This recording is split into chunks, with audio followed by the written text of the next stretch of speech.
Hey guys, and welcome back to the channel. Today we are going to be breaking down the markets that are undervalued. And there is some that I think there is some stocks lying around that have potential for you guys to add to your portfolio. That is right. Today we're looking at 3 stocks to buy in July. And I'm going to walk through each company, what they do, why investors look at them, and the risks you need to keep in mind. But before we begin, quick reminder, and this is straight from my opinions and from my warnings. When you invest, your capital is at risk. I've lost a lot of money myself while investing because investments can fall and rise, and you may get back less than what you invested. And past performance is no guarantee of future results. I'm not a financial advisor, and this is just information that does not represent financial advice, and it's just my experience and just what I've done and what I've learned. And I just want to give it back to you guys. So hopefully you guys do learn something. So let's jump into it. Let's do the first stock, and that is Verizon. And Verizon is one of the largest telecom companies in the United States. They're the backbone behind mobile networks, broadband internet, and communication infrastructure. And that keeps both consumers and businesses connected. When you think of Verizon, think of connectivity. Phone networks, data, fiber 5G towers, and physical infrastructure that keeps digital economy running. And Verizon Communications is a company, like I say, providing communications, entertainment, and entertainment products and services. It includes wireless and wireline. Now, let's talk about what those two segments are. Wireless is like the mobile plans, data packages, 5G services, enterprise connectivity, and the wireline is broadband, fiber networks, the infrastructure, and business solutions. Now, if we look at the financials so far, it is priced at $42.12 at the time of recording. It's got a market cap of roughly 175.87 billion, and it's got a dividend yield of 6.72%. Now, it is a high dividend, low growth stock. And in the last year to date, it's actually only up by 3.31%, but in the 5 years, it's actually down by 24%. Now, the dividend yield is one of the highest in the S&P 500. Now, Verizon is built for income and stability, not explosive growth. And to be fair, that is kind of like one of the reasons why I should say you watch out for it. But I also think this is definitely one of the stocks you should be buying. Because, like I say, for the massive dividend yield at 6 to 7%, it is historically a defensive stock, so it's quite well done in the times of recessions. But also, it's an essential infrastructure business. We are going to need stuff like this, what Verizon does. The valuation looks cheap on paper and its long-term stability. But, like I say, very high debt load, slow growth, limited upside. You've got the new competition now from Starlink, from Elon Musk, and new other competition, and of course, potential further price drops. Now, of course, like I say, telecoms and essential infrastructure is going to probably be staying for the long term. So Verizon is going to be wanted for that.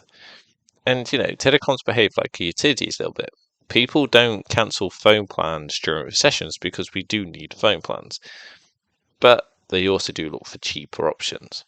Verizon owns a physical network infrastructure that competitors rely on. The stock also has been beaten down, creating value opportunities, and data usage keeps Verizon, giving Verizon long-term relevance. But for me, despite the risks, I still think this is a good stock to add to a portfolio. Next up, and it's one that I've been banging on for the last few weeks and months, and that is Microsoft. And people probably know Microsoft for Windows and Office. But today it's actually a global technology empire. Microsoft powers everything from cloud computing to business software, cybersecurity, gaming, and now artificial intelligence. In one sentence, Microsoft builds software, the cloud systems, the digital tools that businesses and consumers rely on every day. But like I say, Microsoft engages in the development and support of software, services, devices, and solutions. This is why it's a stock that you can't really avoid no more. It's not just a gaming company. It's not just the Windows company. It is also an AI company. the breakdown of the segments, of course, is like, for example, the Office, the Teams, Lincoln. That's down in the business processes and productivity. Intelligent clouds like your Azure, your enterprise services, your AI workloads, and personal computing is like Windows, Xbox gaming, etc., etc.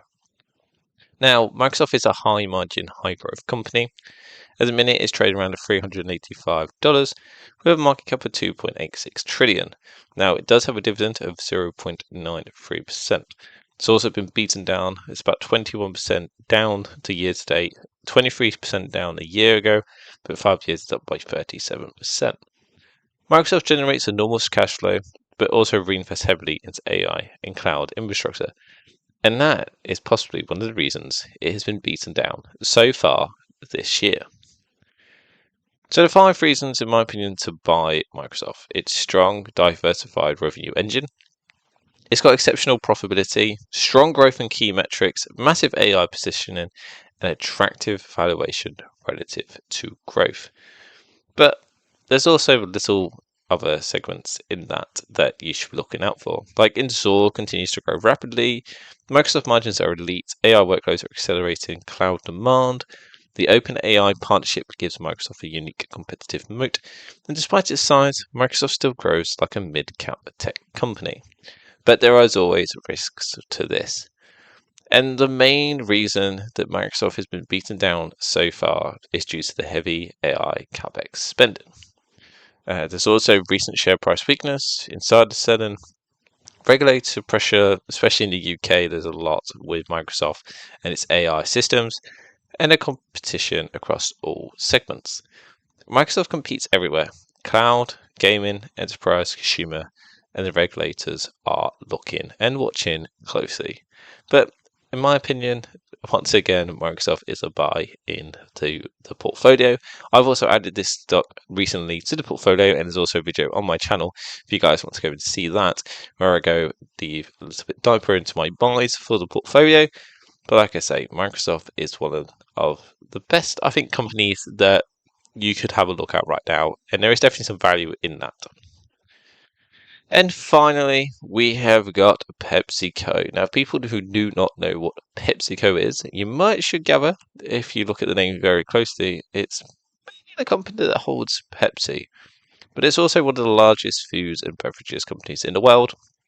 And the real story is massive portfolio of snacks and drinks they own. PepsiCo sells the snacks and beverages people buy repeatedly, regardless of what the economy is doing. Now, PepsiCo is a global food and beverage company that holds Pepsi, Cola, Quakers, Tropicana, Gatorade, Frito-Lay's, and so on and so on. Like I said, they also operate in so many different segments, like North American beverages, Latin American, Europe, Middle East, North Africa, and so on. Now, of course, Frito-Lay's are like the snacks, the crisps, extremely high margin. Gatorade is in sports drinks. The Pepsi Cola is the soft drink. Quakers is your cereals and grains, like your porridges. And Tropicanos are the juices. But year to date, they're actually down by 4%. 5 years ago, they're actually down by 8%. But, they are trading around roughly $137. Market cap of roughly $187 billion. They've also got a dividend yield of 4.31%. So PepsiCo is built for stability, cash flow, and long-term dividend growth, which they have been doing for 53 years.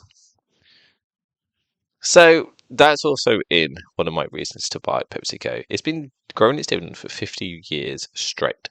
Strong profitability for a consumer staples company, diversified global businesses, defensive stock with low volatility, and attractive valuation for a blue chip staple. Frito-Lay's is the margin powerhouse. It also thrives during economic slowdowns.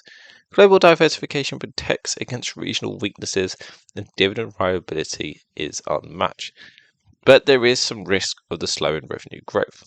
You got the US consumer growth weakness, the EPS missing organic growth track recently, heavy insider selling, and a high debt load. But in my opinion, PepsiCo is stable. And the stability comes with slower growth.